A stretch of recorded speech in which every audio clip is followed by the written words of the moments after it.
Hari ini kita berbicara tentang masih dengan tema yang sama, tema tentang karakter. Sore hari ini kita akan berbicara tentang yang namanya integritas, integritas. Ada yang tahu arti integritas? Pak Han mungkin boleh bantu. Apa itu integritas menurut Han? Kalau yang aku pernah dengar, bohong. Aslinya kita ketika kita ada orang di kanan kiri. Yes. Oke, saya suka. Ada lagi yang mungkin cewek boleh tambah satu. Jenis apa menurut jenis integritas itu apa? Integritas itu. Ya, apa itu integritas? Integritas itu banyak video. Oke, ketika kita bicara soal integritas, saya bersyukur kalau hari ini saya bisa berdiri di tempat ini yang benar-benar bukan karena kuat dan gagah saya, tapi semua anugerah daripada Tuhan. Amin. Hari-hari ini integritas harganya sangat mahal sekali. Hari-hari ini orang-orang kita susah menemukan yang namanya integritas. Oke. Kita sulit sekali ketemu dengan orang yang punya integritas. Oke, bicara soal integritas, bicara soal karakter. Saya ingat terakhir kali saya bicara di share link tahun lalu, karena saya buka-buka catatan. Terakhir saya ingat tahun lalu saya bicara soal kesetiaan. Tahun lalu saya bicara soal kesetiaan, dan hari ini saya bicara soal integritas, tentang kejujuran, tentang siapa kita, seperti yang Han bilang. Ketika nggak ada siapapun, siapa kita? Oke, buat saya ingat sekali waktu saya masih mungkin sedikit lebih waktu seumuran kalian lah ya. Waktu itu saya ingat banget, saya ikut satu sel grup leader yang namanya sel grup pemenang. Kita di situ di challenge, kita di situ belajar 49 karakter Kristus. Oke. Dari 49 karakter Kristus, setiap minggu kita pelajari selama 49 minggu. Waktu itu kita akan tes diri kita sendiri. Dan waktu itu yang pertama yang kita belajar adalah mengenai ketaatan. Oke, karakter Kristus yang pertama itu taat. Nah, ketika kita bicara soal ketaatan, dari sejak hari itu sampai hari ini, semua teman-teman yang seangkatan gua waktu itu, dari satu pun dari kita nggak ada yang lulus. Yang harusnya kita belajar selesai 49 minggu, tapi sampai detik ini nggak ada satupun daripada kita yang lulus. Karena apa? Kita kembali ke integritas. Karena ketika kita bilang saya mau taat, oke, yang paling tahu kita taat atau enggak adalah diri kita sendiri. Oke. So, apa sih itu taat? Ketika itu. Jadi hal yang waktu dulu yang sangat selalu gue langgar, yang selalu gue buat adalah buang sampah sembarangan. Mungkin bukan sampah yang sengaja gue buang gitu, enggak, tapi memang sampah yang sengaja, udahlah gue tinggal. Oke, atau yang kedua, naik motor, itu udah nggak usah pakai helm deh. No, itu adalah bentuk-bentuk hal-hal sederhana yang ketika kita bilang yang namanya taat, ya harus ikut peraturan. Naik motor mau dari sini cuman ke warung doang, kalau namanya peraturan tetap peraturan, naik motor harus pakai helm. So, dari hal-hal yang kecil itu kita nggak lulus. Waktu dibilang, oh kita udah taat loh, kita udah benar loh. Tapi ketika kembali ditanyain, pakai helm nggak? Iya. Terus malam-malam udah nggak ada siapa-siapa, gue udah tahu nih lampu merah ini cuma main-mainan doang. Ini nggak diantar punya lah, udah tahu. Cuma gue berhenti juga nggak akan. Ya semua orang nggak berhenti, ngapain? Tapi itu ketaatan. Oke, so balik lagi mengenai karakter, mengenai integritas. Ini adalah sesuatu hal yang kita pelajari over and over and over. So, di sini artinya apa? Gue yang berdiri di depan ini, gue nggak lebih baik dari lo orang kalau gue nggak bisa jaga hidup gue. Oke, gue ulangin, gue hari ini berdiri di tempat ini karena kasih karunia Tuhan. Karena sampai saat ini gue masih berdiri di tempat ini karena Tuhan masih izinkan. Ada orang-orang yang masih bisa doain gue, yang support gue. Oke, sehingga kita masih bisa hidup dalam kebenaran, kita bisa hidup dalam integritas. Karakter itu sangat menentukan hidup seseorang. Saya selalu bilang, mungkin saya sering kali bilang, bahwa untuk kita jadi nomor satu, untuk menjadi nomor satu dimanapun, untuk kita menjadi orang nomor satu, yang paling perlu apa? Mungkin kegantengan kita, kegantengan gua lah, ya, tampannya lu, cantiknya lu, ya, bisa membuat lu jadi nomor satu. Atau mungkin kayanya lu, dengan kekayaan lu, status sosial bisa buat lu jadi nomor satu. Atau dengan kepintaran lu, ya, dengan kecerdasan lu, kita bisa jadi nomor satu.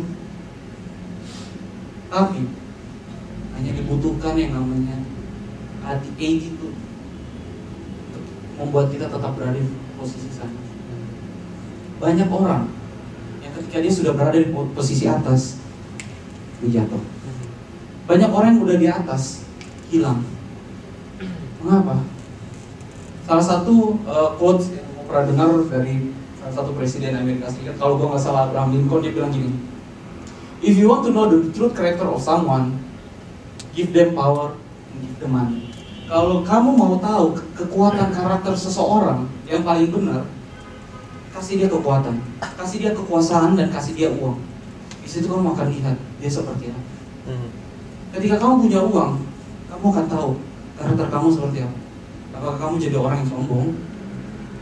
Apakah kamu jadi orang yang oke, gue secure, gue merasa gue kaya, gue cukup, gue gak butuh siapa-siapa, sorry God, gue busy. Atau ketika lu punya kekuasaan, lu bisa mendas-ndas orang. Gue ingat banget 2 minggu lalu kalau nggak salah Amin khotbah tentang orang yang berutang kepada kaisar. Mungkin yang datang di ibadah hari Minggu ingat, ketika dia punya utang, dia datang, dia bisa ngemis-ngemis sama orang. Pak, tolong kasihanin gua, tolong. Tapi ketika kita yang utangin orang, pertanyaannya, bisa nggak? Kalau gak lu transfer malam ini, lu lihat aja. Selesai. Gue buat seolah-olah kecelakaan.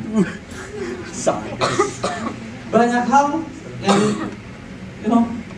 ketika kita punya kekuasaan, gimana kita memperlakukan orang-orang bawahan kita, menunjukkan karakter kita sebenarnya. Minggu lalu Mulatua share soal manusia itu, odol itu kalau ditekan baru kita tahu warna odol itu isinya apa. Manusia kalau kita ditekan baru kita tahu originalnya seperti apa. Mungkin nggak ada yang, mungkin nggak banyak yang tahu bahwa pembicara kalian yang ganteng di depan ini, ketika tekanan datang, dia menjadi seorang yang sangat emosional. Dan ya, puji Tuhan lah, istri gua jadi saksi.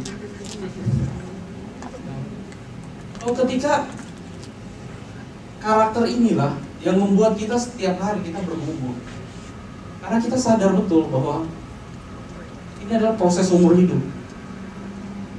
Proses yang nggak bisa, oke, hari ini gue orangnya pemarah, besok gue akan jadi orang yang sangat lemah lembut.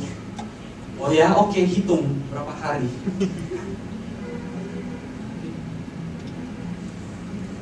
Hitung. So, balik lagi, ini adalah proses perjalanan seumur hidup. That's why, itu artinya hari ini gue bisa menjadi orang yang sangat penuh integritas. Tapi ketika gue nggak mengandalkan Tuhan, one day gue mungkin bisa akan jatuh. Hari ini mungkin gue adalah menjadi orang yang sangat berapi-api. Oh yes, I am. Semua orang, banyak teman-teman angkatan gue yang gue lihat kita sama-sama pelayanan, bahkan yang lebih hebat dari gue, senior kita dulu. Waktu gue ketemu lagi mereka sekarang, aduh. Artinya apa? Gak ada satu orang pun yang bisa menjamin bahwa kalau hari ini gue hebat, besok gue akan hebat. Amsal berkata begini ya, setiap jalan orang adalah lurus menurut pandangannya sendiri, tapi Tuhan yang menguji hati. Kita selalu beranggap diri kita yang paling benar, diri kita paling baik, including gue. Dan waktu dalam persiapan gue di dalam khotbah ini, gue juga Tuhan banyak berbicara, Tuhan banyak tegur. Kita ngomong soal integritas, kita ngomong soal kesetiaan, kita ngomong soal kejujuran. Nggak hanya sekedar waktu gue setia sama istri gue, nggak hanya sekedar oh gue nggak selingkuh, oh gue nggak main-main yang aneh-aneh, nggak main perempuan segala macam. Nggak sekedar di situ, saudara. Tapi ketika kita bilang kita punya integritas di hadapan Tuhan, means that dalam segala kehidupan lu, dalam segala kehidupan kita libatkan Tuhan. Kita melibatkan Tuhan. Ada yang amin? Ada yang mengerti sampai sini? Oke, so apa itu integritas? Menurut kamus Bang Google, Wikipedia, integritas adalah mutu, sifat atau keadaan yang menunjukkan satu kesatuan utuh sehingga memiliki potensi dan kemampuan yang memancarkan kewibawaan. Integritas merupakan wujud keutuhan prinsip moral dan etika. Oke, gue ulangin sekali lagi. Integritas itu adalah mutu, sifat, atau keadaan yang menunjukkan satu kesatuan utuh sehingga memiliki potensi dan kemampuan yang memancarkan kewibawaan. Oke. Integritas merupakan wujud prinsip moral dan etika. Bicara tentang kejujuran, keutuhan, dan ketulusan,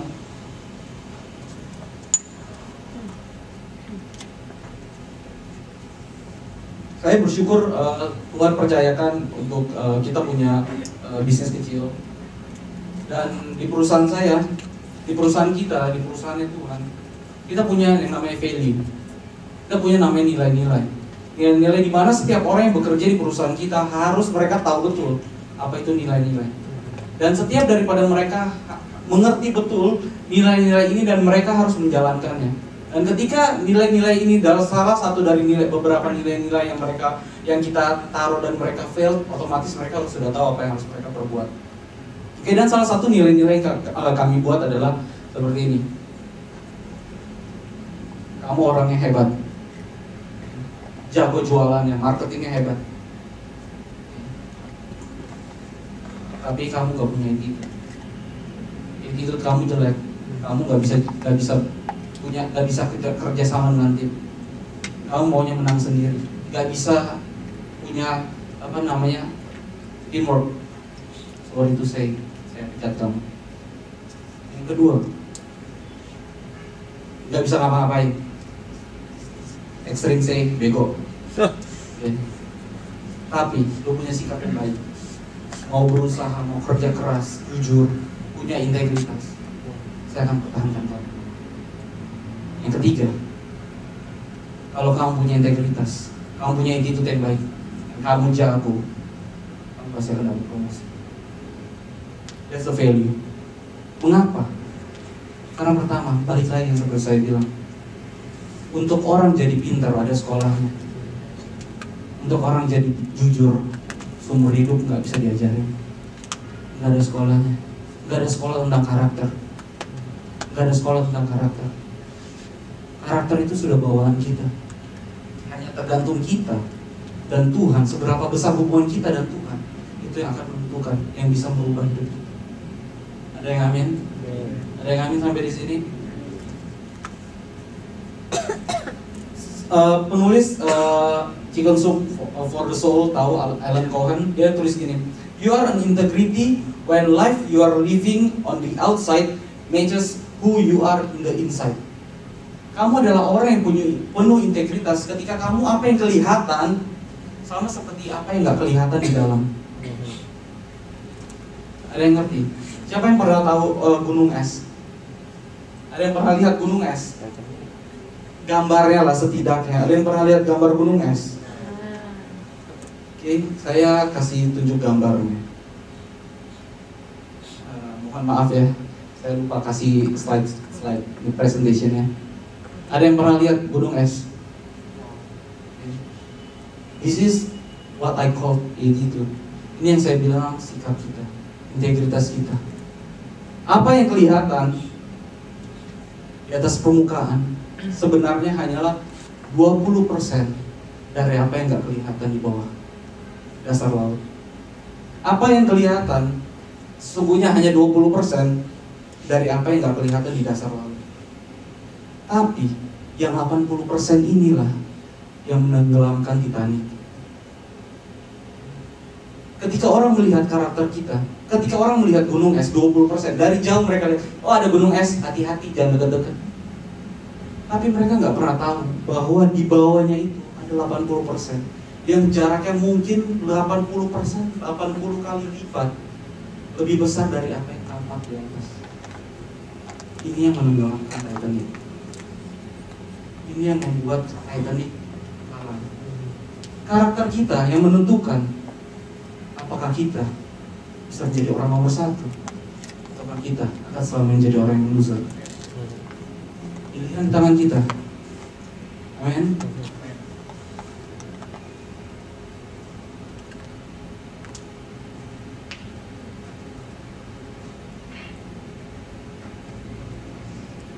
Jadi kita tahu mengapa kita perlu good attitude.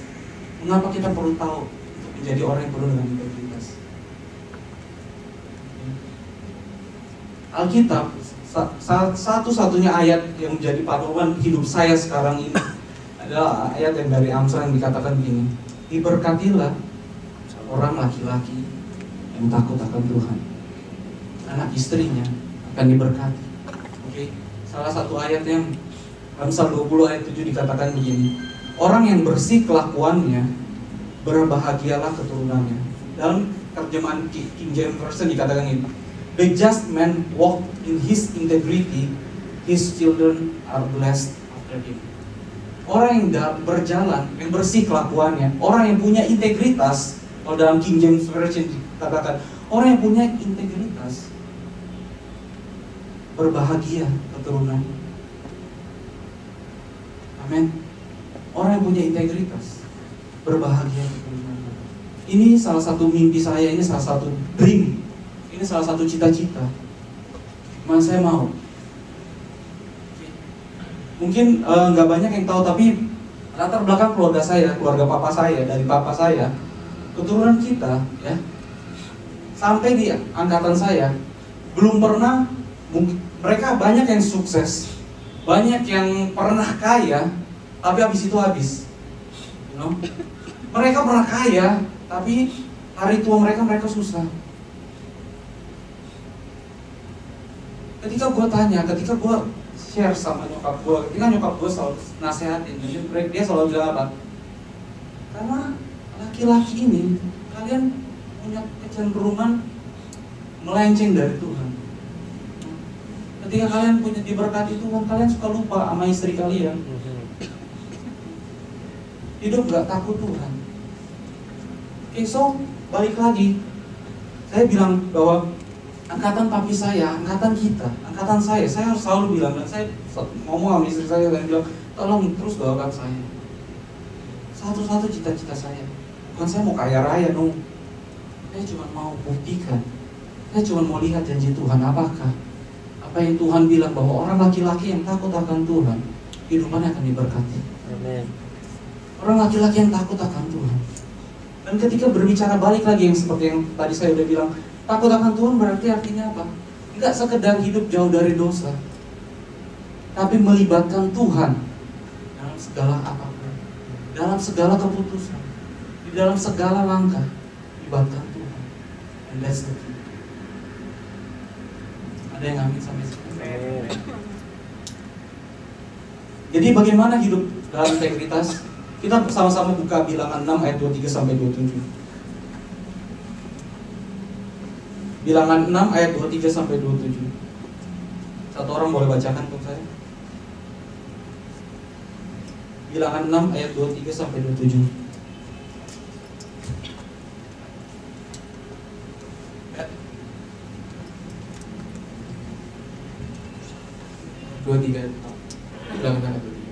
Bicaralah kepada Harun dan anak-anaknya, beginilah harus kamu memberkati orang Israel.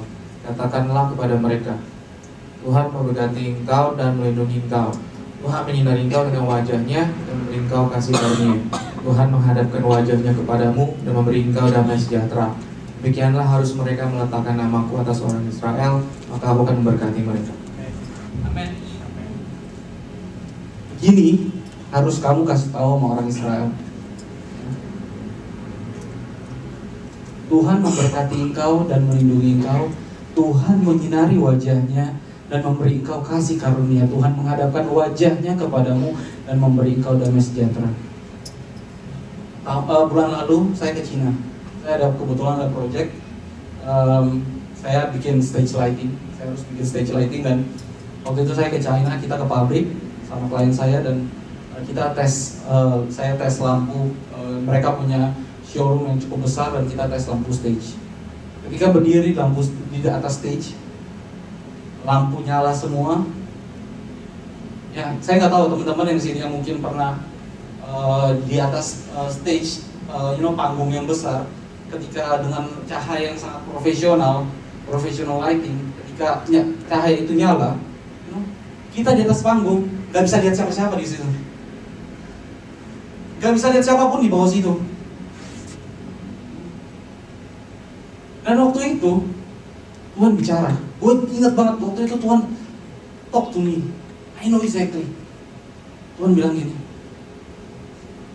when you are in the stage, ketika Tuhan menyinari wajahnya, menyinari engkau dengan wajahnya, sama seperti engkau ketika engkau berdiri depan stage, kamu nggak bisa lihat siapapun di sana, but everybody is looking at you.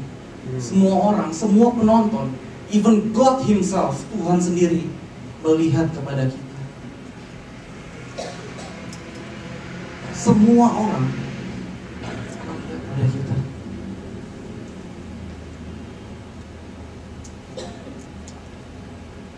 Ketika semua orang lihat, apakah mereka melihat kita hidup dalam integritas? Ketika mereka melihat apakah kita hidup dalam kekudusan?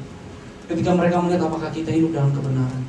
Ketika mereka melihat apakah kita hidup dalam kejujuran? That's integrity. Itulah integritas. Dan saya selalu bilang, ujian tertinggi seorang pria dan seorang wanita, ujian yang tertinggi bagi seorang pria dan seorang wanita adalah ketika mereka sendirian. Ketika nggak ada siapapun di sekeliling kita, ketika nggak ada siapapun orang sekeliling kita yang tahu siapa kita, yang kenal siapa kita. Ketika itulah seorang pria dan seorang wanita dia sedang diuji. Ada yang amin? Ada yang amin? Amin. Yang menarik, boleh ditujukan lagi ayat 27. Yang menarik dari firman ini adalah ayat 27 bilang apa? Demikianlah harus mereka meletakkan namaku atas orang Israel, maka aku akan memberkati mereka. Artinya apa? Ketika Tuhan mau menyinari wajahnya atas kita, ketika Tuhan ingin mempromosikan kita, orang yang bisa naik ke stage adalah orang-orang yang Tuhan percayakan untuk jadi, yang Tuhan percayakan. Benar nggak? Orang yang di atas panggung adalah orang-orang yang memang punya talenta, yang memang dia punya sesuatu, yang untuk dia show off. Orang yang di atas panggung dia akan presentasikan sesuatu. Ada yang amin? Oke, nggak ada satupun yang di atas panggung yang mau ngapain? Enggak, saya cuman ini tukang bersih-bersih. Nggak ada tukang bersih-bersih panggung yang disorot lampu begitu hebat, nggak ada. Artinya apa? Ayat 27 bilang apa? Sebelum Tuhan menyinari wajahnya atas kita, Tuhan bilang apa? Mereka harus meletakkan namaku. Artinya apa? Kita harus punya hubungan yang intim sama Tuhan. Kita harus intun dulu sama Tuhan. Kita harus benar-benar punya satu hubungan, relasi yang intim, supaya ketika Tuhan percayakan kita, ketika kita diberkati, ketika kita punya, dan ketika Tuhan menyinari kita, everybody that look at us bisa lihat, bisa bilang, aku lihat kemuliaan Tuhan atas orang ini. I know this is the man of God. Aku bisa lihat orang ini adalah orang Tuhan, anak Tuhan, orang kepunyaan Tuhan. That's integrity. That's integrity. Makanya seorang Daud, kalau kita baca Alkitab, ketika kita baca Alkitab, Setiap kali Daud ada masalah, setiap Daud ada problem, dia datang sama Tuhan, dia bisa argumen. Dia bisa bilang begini sama Tuhan, Tuhan, uji aku, lihat hati aku. Apakah jalan aku serong? Apakah hidup aku nggak benar di hadapan Tuhan? Hanya orang-orang yang punya integritas, yang dia bisa berdiri, dan dia bisa punya hak yang namanya bisa communicate sama Tuhan. Dia bisa negosiasi sama Tuhan. Amin. Dan inilah yang terkadang membuat kita ketika kita punya problem, ketika kita punya masalah, kita nggak berani datang sama Tuhan. Ataupun kalau kita datang sama Tuhan, kita udah tahu Tuhan, minta ampun aja sama Tuhan. Karena apa? Kita tahu kalau kita punya masalah pasti gue ada dosa nih. Berapa banyak yang sama seperti saya kira-kira? Kalau ada masalah pasti udah, waduh, gue ada dosa apa nih? Terkondem banget nih, waduh, gue pasti salah nih, gue pasti ada dosa. Tapi ketika kita benar, masalah, problem, apapun boleh depan kita cuma bisa bilang gini, gue tahu ini ujian itu. Kita orang benar, kita orang percaya, kita hidup kita punya integritas.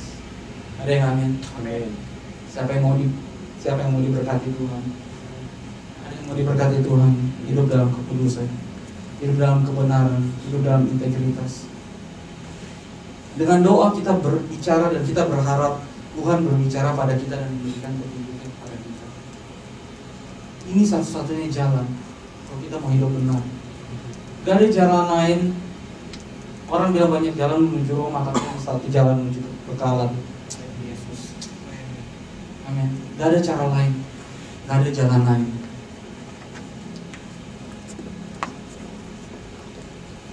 Banyak orang yang mau kita jatuh.